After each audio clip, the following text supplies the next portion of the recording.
بسم اللہ الرحمن الرحیم۔ السلام علیکم ورحمۃ اللہ وبرکاتہ۔ تمام سننے اور دیکھنے والوں کو میرا سلام۔ ناظرین، جیسا کہ آپ سب جانتے ہیں کہ ہمارا ربیع الثانی کا مہینہ شروع ہو گیا ہے۔ یہ مہینہ، اس مہینے میں جو بھی شخص یہ عمل کر لے گا، آج خاص جمعرات کے دن، یہ عمل آپ جمعرات کے دن، جمعے کے دن بھی کر سکتے ہیں۔ جمعرات اور جمعے کے دن قبولیت کی خاص کڑیاں ہوتی ہیں۔ قبولیت کی خاص کڑیوں کو اگر آپ ضائع کر دو گے، جیسے کہ بہت سارے لوگ ماہ ربیع الثانی کو بے فکری میں، لاپرواہی میں گزار دیتے ہیں، لیکن یہ بہت بڑا غلط ہے، غلطی کرتے ہیں۔ آج میں آپ لوگ کے ساتھ ایک بہت ہی زیادہ مجرب وظیفہ بتانے جا رہی ہوں۔ ویسے تو اللہ تعالیٰ کے طاقتور ترین نام کا یہ عمل ہے۔ ویسے تو اللہ تعالیٰ کے سارے نام اپنی جگہ کوئی نہ کوئی فضیلت برکت رکھتے ہیں، ہر نام کی اپنی فضیلت ہے، لیکن یہ جو نام ہے اللہ تعالیٰ کا، یا حی یا قیوم، اس کو پڑھنے والا ہر مقصد میں کامیاب ہو جاتا ہے۔ ہر مقصد میں اس کا کوئی بھی مقصد ہے، اگر اس کو فوری طور پہ کوئی اپنی حاجت ہے، اس کی پریشانی میں مبتلا ہو گیا، اگر کسی غم سے فوری طور پہ نجات چاہتا ہے، تو اگر فوری طور پہ بھی اس کا ورد اپنی زبان پہ جاری رکھے گا، مسلسل پڑھتا رہے گا، تکرار کرے گا، یا حی یا قیوم، یا حی یا قیوم چلتے پھرتے، تو اللہ تعالیٰ اس کی پریشانی کو فوری طور پہ دور کر دے گا۔ اور اگر اس کی کوئی خواہش ہے جس کو وہ چاہتا ہے کہ وہ پوری ہو جائے، تو اس کی وہ خواہش فوری طور پہ قبول ہو جائے گی، پوری ہو جائے گی۔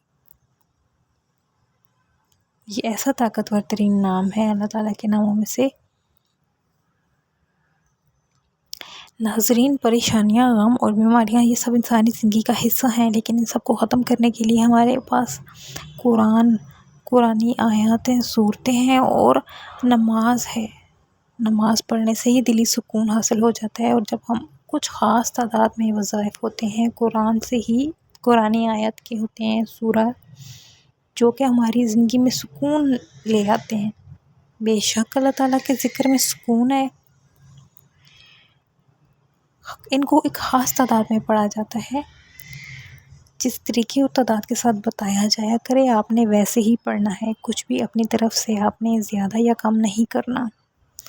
ہاں، اگر غلطی ہو جائے تو ایک الگ بات ہے، لیکن جب پورے یقین کے ساتھ اور پوری توجہ کے ساتھ انسان پڑھ رہا ہو تو غلطی کی گنجائش نہیں ہوتی، بے شک۔ اور اس کے ساتھ آپ نے سب سے پہلے جو کرنا ہے وہ ہے 5 وقت کی نماز کی پابندی اور کثرت سے استغفر اللہ۔ 5 وقت کی نماز کی پابندی بہت ضروری ہے، اور ساتھ کثرت سے استغفر اللہ پڑھنا چاہیے۔ جو بھی شخص کثرت سے استغفر اللہ پڑھتا ہے، اللہ تعالیٰ اس کے تمام گناہوں کی بخشش کر دیتا ہے۔ یعنی کہ استغفر اللہ کی اتنی زیادہ فضیلت ہے کہ میں آپ کو بتانا شروع کروں تو میری ویڈیو ختم ہو جائے گی، اتنی لمبی ہو جائے گی، اتنی طویل ہو جائے گی، لیکن استغفر اللہ کی جو فضیلت ہیں، برکات ہیں، وہ ختم نہیں ہوں گی۔ اور جو بھی شخص، میں اتنا کہوں گی کہ جو بھی شخص استغفر اللہ کو پڑھتا ہے کثرت سے یا روزانہ پڑھتا ہے، اس کے سمندر کی جھاگ کے برابر بھی گناہ ہوں گے تو وہ معاف ہو جائیں گے۔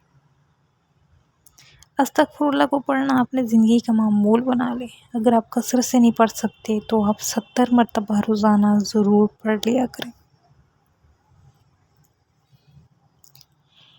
میرا خیال سے تو کچھ سیکنڈ ہی لگتے ہیں استغفر اللہ کو 70 مرتبہ پڑھنے میں بھی، تو اگر آپ استغفر اللہ العظیم پڑھو گے تو وہ اس سے بھی زیادہ اچھا ہے، لیکن استغفر اللہ بھی پڑھو گے تو اس میں کوئی ممانعت نہیں ہے، اس کے بھی آپ کے سارے گناہ سچے دل سے جب ہم توبہ کریں گے تو معاف ہو جائیں گے۔ بے شک انسان کی روح بالکل پاک ہو جاتی ہے۔ آئیے ناظرین، وظیفہ ملاحظہ کیجیے۔ سب سے پہلے تو آپ نے باوضو مصلی پہ بیٹھ جانا ہے۔ یہ آپ چلتے پھرتے بھی کر سکتے ہیں، لیکن آپ کسی ایسی جگہ کا انتخاب کریں جہاں کوئی شور وغیرہ نہ ہو، خاموشی ہو، کسی سے بات نہیں کرنی، نہ ہی آپ سے کوئی بات کرے۔ یہ کچھ آداب ہوتے ہیں۔ اس کے بعد آپ نے اعوذ باللہ من الشیطان الرجیم، بسم اللہ الرحمن الرحیم پڑھتے ہی اپنے مقصد کی نیت کر لینی ہے۔ اگر آپ بے روزگار ہیں، روزگار کی نیت کر لیں، اور اگر آپ من پسند نوکری چاہتے ہیں، من پسند شادی کرنا چاہتے ہیں، بچوں کی اچھی جگہ شادی کرنا چاہتے ہیں، اولادیں نرینہ چاہتے ہیں، یا پھر بے اولادی کے سبب پریشان ہیں، قرض دار ہیں، قرضہ اتارنا چاہتے ہیں، آپ کا کوئی سا بھی مقصد ہے، ہر جائز مقصد کے لیے آپ یہ عمل کر سکتے ہیں، سبھی کر سکتے ہیں، بچے، بوڑھے، خواتین، لیکن پاک حالت میں۔ اس کے بعد آپ نے نیت کرتے ساتھ ہی درود ابراہیمی پڑھنا ہے فوری طور پہ۔ 11 مرتبہ آپ نے درود ابراہیمی پڑھنا ہے۔ جب آپ 11 مرتبہ درود ابراہیمی پڑھ لو تو اس کے بعد آپ نے فوری طور پہ اپنا وظیفہ شروع کرنا ہے۔ فوری طور پہ جو آپ نے پڑھنا ہے وہ اللہ تعالیٰ کی یہ طاقتور ترین نام، یا حی یا قیوم، یا حی یا قیوم، یا حی یا قیوم۔ اس کو آپ اپنے انداز میں اسی طرح صرف 11 مرتبہ پڑھ لیں۔ مختصر سی تعداد ہے، اپنے دائیں ہاتھ کی انگلیوں پہ صرف 11 مرتبہ پڑھ لیں۔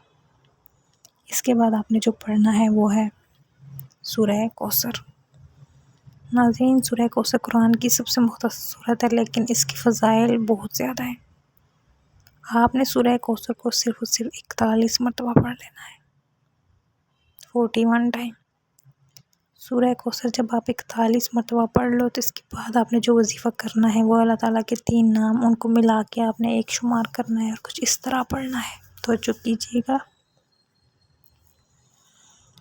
یا رزاقو، یا غنیو، یا مغنیو، یا رزاقو، یا غنیو، یا مغنیو۔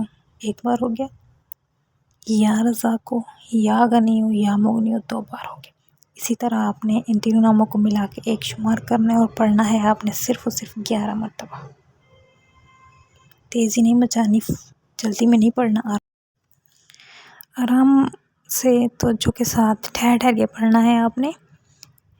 چھوٹے وظیفے بتانے کا یہی مقصد ہوتا ہے کہ آپ پورے دھیان اور توجہ کے ساتھ پڑھیں، اس کو جلد بازی نہ مچائیں۔ اس کے بعد آپ نے دعا کے لیے ہاتھ اٹھانے ہیں، دعا عاجزی، انکساری اور بیکاری بن کے اللہ تعالیٰ سے دعا مانگنی ہے، اور جس مقصد کی نیت کی تھی اس مقصد کے لیے دعا کرنی ہے۔ دعا کے بھی کچھ آداب ہیں، تو آپ نے اللہ تعالیٰ آپ کو جس مقصد میں آپ نے نیت کر کے یہ وظیفہ کیا، اللہ تعالیٰ آپ کو اس میں کامیاب کرے، اور اللہ تعالیٰ میرا سنانا اور آپ کا سننا ہی اپنے بارگاہ الہی میں قبول فرما لے، اور اللہ تعالیٰ ہم تمام مسلمانوں کو دنیا اور آخرت میں کامیاب کرے، اور ہمارے تمام مسلمانوں کے گناہوں کی مغفرت کر دے، معاف کر دے ہمارے گناہوں کو۔ آمین ثم آمین، جزاک اللہ خیر۔